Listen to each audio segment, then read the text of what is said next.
Well, greetings everybody. I thought that one of the first videos on my channel should be explaining the shop that I constructed over the course of the last 10 years or so. Construction started in 2007, and since I was teaching full-time all those years, I basically worked on it about 6 weeks every summer. So it took a few years to get it completely done. But I just thought I'd walk you around the outside. Yesterday we received our first real batch of snow for the year, so January 5th for Saskatchewan, first snow, that's not bad. Okay, let's go take a bit of a tour around the outside first, and then we'll go through the inside. What I like a lot about the way my shop is positioned on the lot, I have about a 10-foot commute to my shop every day, which that's the way I like it. So there's a 10-foot wide, 8-foot high overhead door. That window over there is about 40 inches by 40 inches. There's 2 of them in the shop. And the outside wall of the shop is standard stud height. And the exterior finish, we have fiberglass shingles, aluminum soffit, and then stucco. 2 tones or 2 shades of stucco, or actually 3. The main area, the trim around the windows and the band, and then below that there's the foundation. So these build outs I did all myself. This building I stuccoed completely by myself. That was a challenge, let me tell you. People applying stucco and doing a great job of it, they earn their money. Okay, so a walk-in door here, which again is very close.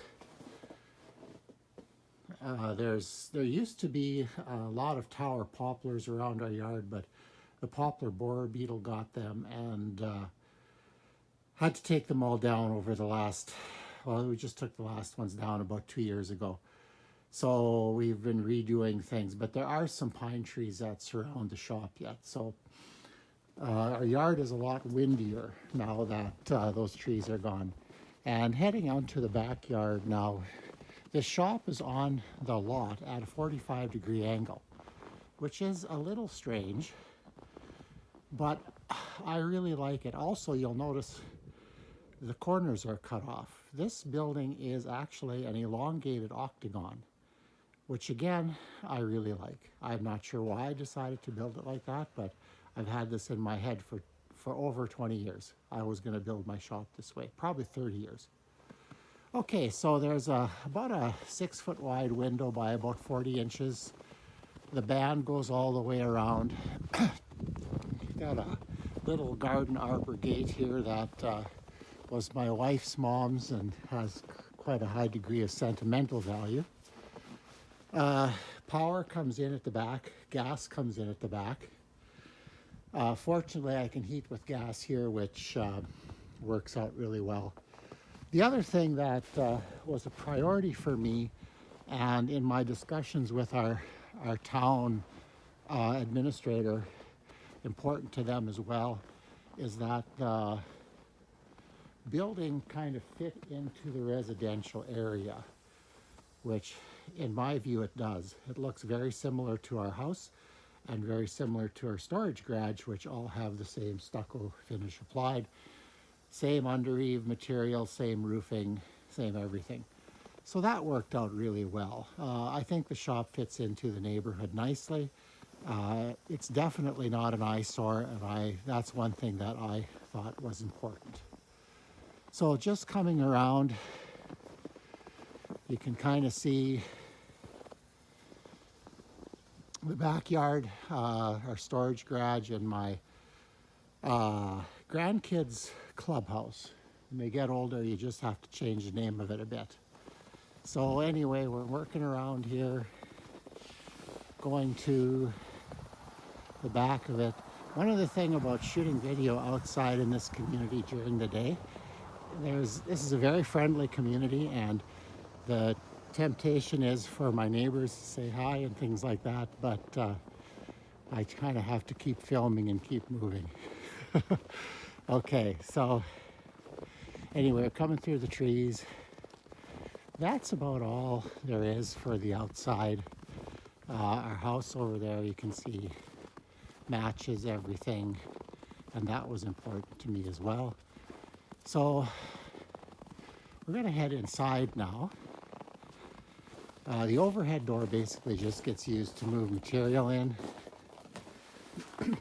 Okay. Well, welcome back everyone. I think last you saw me, I was coming in the door of my shop from the outside, and I showed you that. And to be honest with you, I kind of did a take of that, and I walked around the shop explaining the things I hoped to explain. And when I sat down to edit it, I just about had to take motion sickness pills to go through it. I guess one habit I'm in from trying to move quickly around the school shop is I tend to go quickly from one thing to another, and when you're taking a camera with you, that's not a good thing. So I'm going to shoot it again tonight. A little bit of explanation and before I get started on the inside here about the videoing, and you know, hopefully I can provide a good enough video that you'll understand what I'm trying to get across. So I will do my best. We're going to shoot it the same way we shot the other one because I don't think there's another way to do it. So I'm going to try to slow down, but I have to warn you, there'll probably be times when I move too quickly and create not the best video content. But with that in mind, I'm just going to switch the camera around, and we're going to start walking through literally the inside of my shop, and I'll show you how it all was constructed. Okay. And we're back again. Construction of this shop started in the summer of 2007. I didn't get a whole lot done that first year. Basically, the first year the first year, what I mean by that is the time that I had during summer holidays. So I basically worked about 6 weeks on this, starting, you know, July 1st. So the first year, we got the concrete done. So the concrete consists of a 20-inch wide by 8-inch deep footing that goes around the perimeter of the building. It's got 2 runs of 10M bar in it, rebar, and then the top of that footing has what's called a keyway put in it, and then rebar sticking up through that keyway to lock 24-inch by 6-inch thick grade beam into place. So we've got a footing and a grade beam holding up the outside wall. What happened on the floor and the concrete around the inside of the perimeter of the footing and grade beam was dictated by the type of wall system I used. We're going to talk more about the wall system later, but for right now, it's important that you know that this is basically triple 2x4 construction. So if you look at my window wells here, it's just about 11 inches. So what happened is, and I apologize for I don't have any pictures of this that I have access to, but I'll try to explain it the best I can. Essentially what happened is I had this footing, grade beam, and then on the inside the floor got poured up into the grade beam. But since one of the walls in my 3 2x4 wall setup actually sat on the floor, I didn't want it just to sit on the floor. I wanted that concrete to go down to the footing where that inside wall sat. So what I did is I formed it in such a way that I could put all the fill gravel in and do everything, and then still pour the concrete by the edges down to the footing. So you can see that what happened is, and this is a good view of it here, the inside 2x4 wall goes on the inside of the grade beam and covers it completely. So often with buildings, they'll have some exposed cement foundation, and I didn't want that. So that's why I went with a 6-inch grade beam. Other things about the floor. Number one, this building has plumbing. So that meant that after the fill gravel was roughly placed, a good friend and plumber of mine came over and basically just looked at what I wanted, made a list of the pieces that he would need to get, and then bought everything, dropped it off, showed me where it all went. I glued it together, ran the water line, and passed inspection, and then I could cover it up, and that was done. Besides a bathroom in here, oops, I'm going a bit fast again, sorry about that. I also have a floor drain. Now the floor drain maybe won't be as big a deal when this shop is used as it should be, but for a while there my wife parked her car in here, and in winter it would drip off, and our lawn tractor there, which has a snow blower on it, I park in here for winter. So yeah, the floor drain does come in handy, and we'll talk about the bathroom a little bit later. Okay, the next thing on my list, and yes, I made a list to keep on track today, is the walls. Now I told you already, this is 3 2x4 walls. So this is my crude drawing here. Ooh, so the first wall would be here, and that's just a standard 2x4 wall, 92 5/8 studs, 2 foot on center. Then the next 2x4 wall would be horizontal strapping, 2x4s, laid on edge, toenail to the outside wall, and that's the second cavity. And the third cavity is 2x4 wall, 24 inches on center, but the stud length is 102 5/8, so a 9-foot wall. So basically from, where can I show you a good picture? It's, I guess, back here. From the floor to where the wall and ceiling meet in here is 9 feet. So that really makes being able to handle sheet materials in here, standard 4x8 sheets, really easily. One of the reasons that wall is so thick is that living in Saskatchewan in Canada, we get cold winters. Now this winter has been exceptional. We've had a very, very nice winter. In fact, just as I mentioned in the previous part of the video, snowed just yesterday, like the 5th of January, which is unprecedented. However, usually, more normally, at this time of year, we could be experiencing temperatures of 30 and 40 below Celsius. I did not want to have my shop become an economic burden. So when I designed this thing years ago, I wanted to have it so that I could heat it as energy efficiently as possible. And that has worked out very well. The walls with 3 layers of R14 mineral fiber.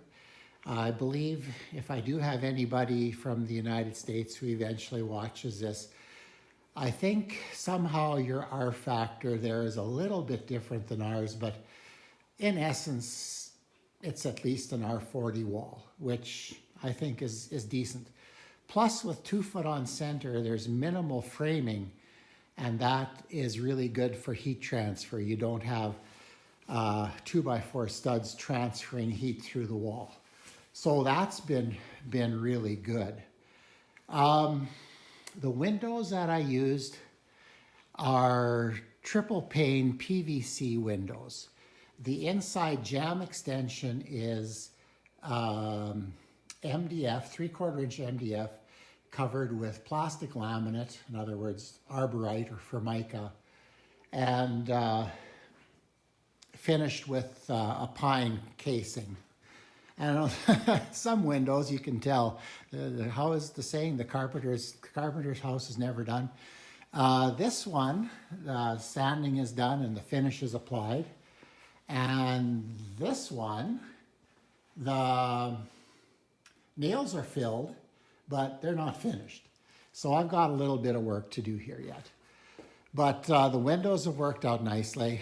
The one in front and the one on the side, they are just fixed units. They do not open. The one on the ends, or the ones on the end, are about 70 inches by 40. And the middle section is a casement. So they're quite well-built windows. They got installed in 2008, and they've done really well. I've been very happy with them. The overhead door was, I believe it's an R14 rating for insulation.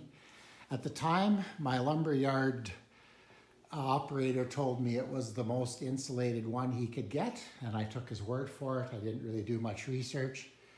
And then the walk-in door is just a standard 36 inch. I always like to have a little bit of a window in top of the door so I can see if I've left a light on. And the other thing I am a firm believer in is storm doors, especially in our climate.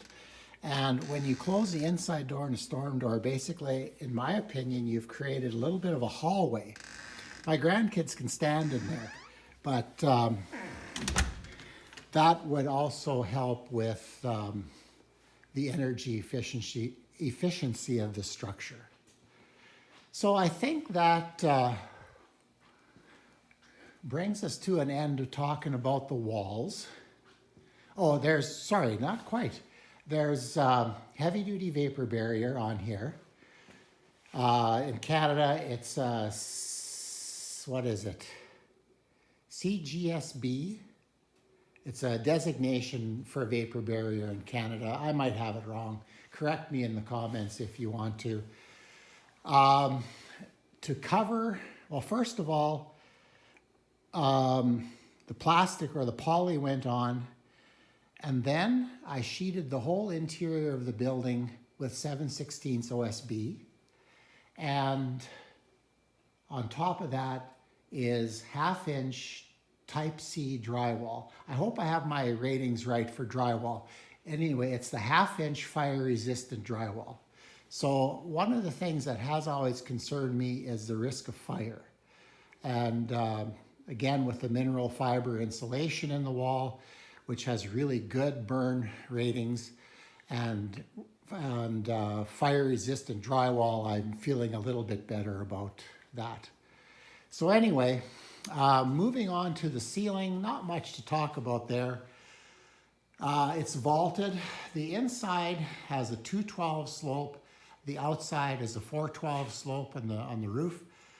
Doesn't leave that much insulation space, although I still managed to cram about an R70 up there. It's tight. The insulation in the ceiling is, first of all, one layer of R22 mineral fiber, and then covered with enough blow-in fiberglass to get to about an R70. The structure of the roof is kind of a cross between raftering and trussing. Okay, rafters is what the old-time builders used to use. That was before trusses. The layout for this roof is very much a raftered roof, but I basically built trusses the way the rafters should go. I hope that makes sense to some of you. If you're not familiar with roof technology, that may mean nothing to you, and I apologize for that. But this roof would not be built this way if I would have had to subject it to the newest codes and things like that, where the ability to build trusses has been taken away from carpenters. So I think it's really strong. Without getting into a lot of detail, there's a lot of wood up there, a lot of structure. I think if I had to pick a building to stand in during a hurricane, if we'd ever have one here, it would be this one, because it's tough. So anyway, that's the roof. And I talked about the coverings and stuff when I talked about the outside, I hope. So let's move on. Insulation we've kind of talked about already. Like I said, I didn't want to get into the situation where I had to take on 15 cabinet jobs to be able to afford to have a building like this. I wanted to pay for it up front and then have it operate as cheaply as possible. One thing I forgot to talk about is the interior finish on the windows, which is just pine. When I was building this, or I was to this stage of the building, I was going into Home Depot and they had just some amazing bird's eye pine. It looked really cool. And some of it is pine that I get from a local supplier here, Jack Pine, like the cabinetry. And we'll talk about that in a future video. But like I said, I need to do some finishing on the trim yet. One other thing that went into the floor here before it was poured was plumbing for the bathroom and water from the town services. Now, my property is 2 lots. So rather than dig through, come through my basement in my house, trench through the backyard and get services into here, it was a lot simpler just to dig the 20 feet and hook up to the second service for this lot, the service for this lot as opposed to the other lot. However, what that did is it basically, according to the town, made this into 2 separate properties. Now, initially when I built this, the services would have gone in 2009. Again, my plumbing friend had heavy equipment and a backhoe and did the digging for me and then got called away and explained it to me, left the pieces, and I ended up doing it myself, which I loved because I like doing things myself. So, but being 2 separate properties meant there was a charge for our house lot and a charge for this lot. When this property when I was working on it, that wasn't a big deal because our sewer and water rates in the town were really cheap. So I thought, okay, well, I can afford that. But since then, we've added a water treatment plant, a brand new one, spent a few million on that, and rates have gone up. And remember, I'm cheap. So I thought, well, jeepers, at that price, is it worth it for me to have water in here? So again, like I say, I've been impressed with the town's ability or willingness to work with me on this project. And so the bathroom did come to fruition. There's a stainless steel counter and a sink and a toilet. And right now I'm having a little bit of trouble with my water heater.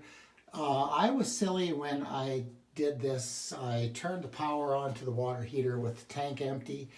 And luckily, I think I just blew the element. So that I'm going to try to deal with next week. Dust-proof fixtures in here, which we'll talk about more later. Very important. Nice pine finish, which again, I need to finish. And on the floor, just a garage floor epoxy kit from Home Depot. Raised panel doors built out of pine. It's really nice to have this. It saves me a lot of time during the day. I'm not running in to the bathroom, and if I have classes out here, my wife isn't constantly being disturbed by somebody ringing the doorbell to come in and use the washroom. So that the bathroom has been awesome. Next, let's talk about the electrical in here. Now, the electrical, I pointed out where it comes in. when I was outside earlier in the day. This is my 100 amp service here. At the time, I believe this is 100 amp, 64 slots was the most slots you could get in a 100 amp panel at the time. But this was years ago. Things have changed. I find this is enough power for in here. Now, one of the issues and the reason why I turned that breaker on accidentally is my electrician is also my neighbor and one of my coffee group on Saturdays. And I assured him that I would label this panel when he left, and I never did.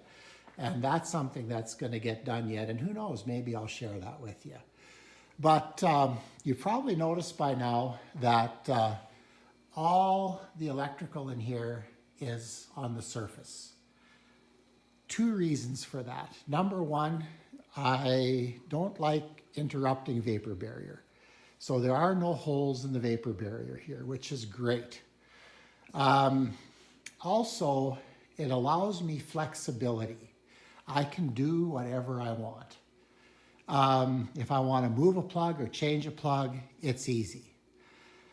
The other thing that I did in here that maybe is a little bit unusual, but I would really recommend it, is I ran 12 gauge wire everywhere. So if I decide to change something in the future and I believe with 12 gauge wire, I can go to a 20 amp breaker if I have a circuit that requires that, or I don't know if I can go to 220. Like I say, I'm not an electrical person. That's why I hire people that know what they're doing. Again, I wanted a qualified electrician, which my neighbor is, to do this because, again, I don't want to save a few bucks at the expense of potentially burning my building down. So paying for it was not a problem. I think every shop should have a flat screen. It's just necessity. It should be in code. I find that I really like having it in here. That was my retirement gift to myself. And I love putting on a podcast and just listening and watching. It's relaxing. It helps. Let's talk about lighting. Yeah, I have a bit. I think just enough. Some people come in here and they're almost wanting to put sunglasses on because they think it's so bright.